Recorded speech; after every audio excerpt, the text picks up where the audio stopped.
3단 독배급은 다음과 같습니다. A는 B를 이긴다. B는 C를 이긴다. 고로 A는 C를 이긴다. 여기서 가운데 낀 B라는 마필의 매개가 돼서 A와 C를 상대 비교할 수 있게 해주는 것입니다.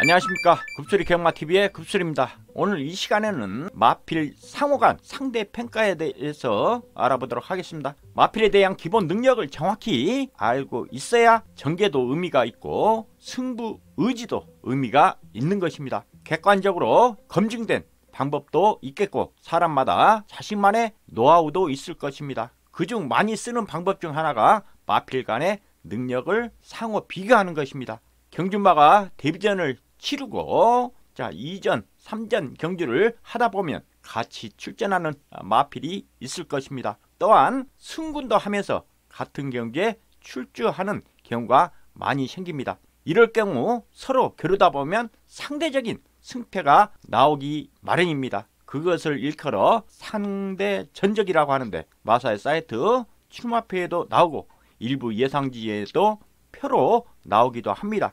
상대 전적 통계를 보면 마필 상호 간의 능력의 선후가 나오는 경우와 서로 승패를 주고받는 대등한 능력으로 구분됩니다. 하지만 미래를 예측하는 데는 틀리는 경우가 많아서 상대 전적을 잘 해석해야만 마필 능력의 선후를 제대로 파악할 수 있습니다. A라는 마필이 항상 B라는 마필을 이길 때는 전혀 문제가 안 되지만 서로 이겼다 졌다 승패를 주고받을 경우에는 약간의 분석이 필요합니다. 당시 전개에서 불리한 점은 없었는지, 늦발주하지 않았는지, 전개 상황상 진로가 막힌, 그리고 사행이나 늦발 이런 경우 당일 컨디션 난조를 보였는지 혹은 승부 의지를 보이지 않았는지를 잘 파악해야 능력으로 이긴 것인지 아니면 능력보다 다른 변수로 이긴 것인지를 알 수 있습니다. 그런 연유에 서로 최적의 조건에서 진검승부를 했음에도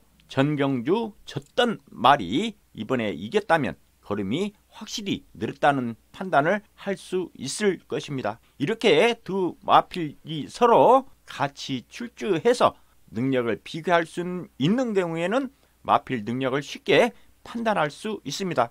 그렇다면 같이 싸워본 적이 없는 마필을 비교할 수 있는 방법은 없을까? 그런 방법 중에 많이 쓰이는 것이 바로 간접 비교 방법입니다.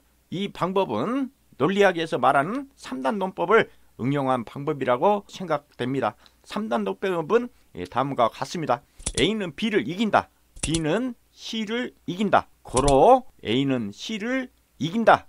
여기서 가운데 낀 B라는 마필의 매개가 돼서 A와 C를 상대 비교할 수 있게 해주는 것입니다. 이렇게 한 마필을 가운데 두고 간접 비교를 했으면 또 다른 마필을 선정해서 그 마필을 기준으로 간접 비교를 하면서 분석의 신뢰성을 높여 나갑니다. 그런데 이렇게 상호 비교를 할 때 주의할 점이 하나 있습니다. 바로 어떤 경주에서 능력 발휘를 다 한 마필과 능력 발휘를 다 하지 못한 마필이 있을 수 있다는 점입니다. 경주 전개상 나타나는 변수들은 대체로 경주 진로 및 경주 전개 상황과 관련이 있습니다. 즉 경주마의 능력을 최대한으로 발휘할 수 있었던 상황이었는지 아니면 불리한 변수들이 발생했던 상황이었는지를 파악해야 경주마들의 실질적인 능력평가가 가능해지는 것입니다. 과거 경주 착순, 경주 기록, 착차 등을 참가돼 지난 경주에서의 전개 상황까지 함께 고려해야 한다는 것입니다. 경주로 상태에 따라 경주 기록을 달리 평가해야 하고 같이 출전하였던 상대 마필들의 능력에 따라 과거 경주 착순 후 가중치를 달리 적용해야 한다는 것입니다.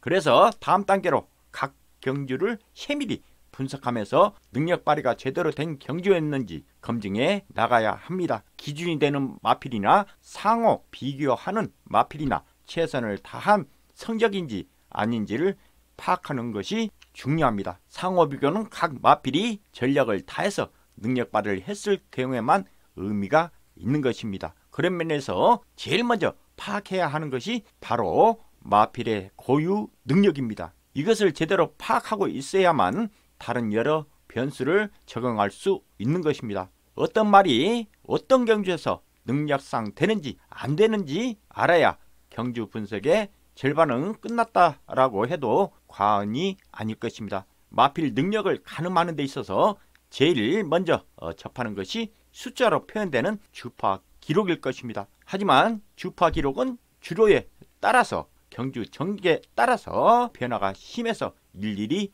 보정을 해 주셔야 됩니다. 주파 기록에는 결정적인 약점이 하나 있습니다. 그것은 경마의 본질에서 연유하는 것으로서 경마는 기록 경주가 아니고 순위 경주라는 점입니다. 그러다 보니 같은 줄에서 뛴 마필이라도 느린 레이스에서 뛴 기록과 빠른 레이스의 뛴 기록이 편차가 심합니다. 이외에 게이트 및 발주 유불리와 전개의 변수 등 경주에서 발생한 요인들까지 파악해서 보정을 해줘야 한다는 것입니다. 그러기에 주파 기록만으로 마필의 고유 능력을 파악할 수 없는 것은 자명한 것입니다. 여러 가지 변수를 다 종합해서 마필 능력을 파악해야 합니다. 그 방법 중에서 기록과 더불어서 가장 많이 쓰이는 방법이 클래스 등급법입니다. 쉽게 말하면 어떤 마필의 레벨이 어디에 속하느냐를 따지는 것이라고 보면 될 것입니다. 강자들하고 상대한 마필은 강한 것이고 약자들하고 상대한 마필은 약한 것이다라는 가설 아래 강자를 이겼으면 강한 것이고 약자를 이겼으면 상대적 비교 평가에서는 강하지 않다라는 해석도 가능합니다. 당연한 얘기 같지만 실전에서의 평소에 잘 훈련을 해 두어야 응용할 수 있는 것입니다. 다른 마필을 더 비교 분석하면서 전체적으로 등급을 매겨갈 수 있습니다.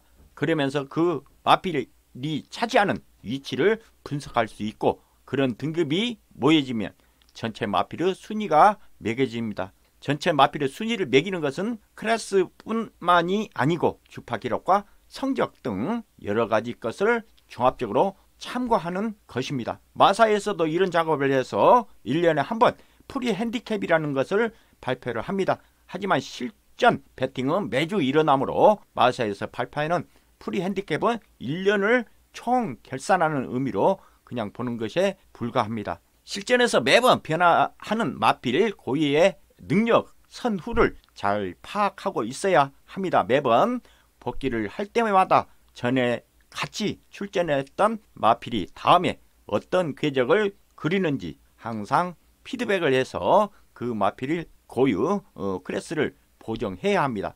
마필 고유 능력 파악은 경마 승리의 지름길이기 때문입니다. 이상 마필의 상대 평가에 대해서 알아보았습니다. 경마하시는데 조금이나마 도움이 되셨다면 좋아요, 구독 감사드리면서 이만 물러가도록 하겠습니다. 급소리였습니다.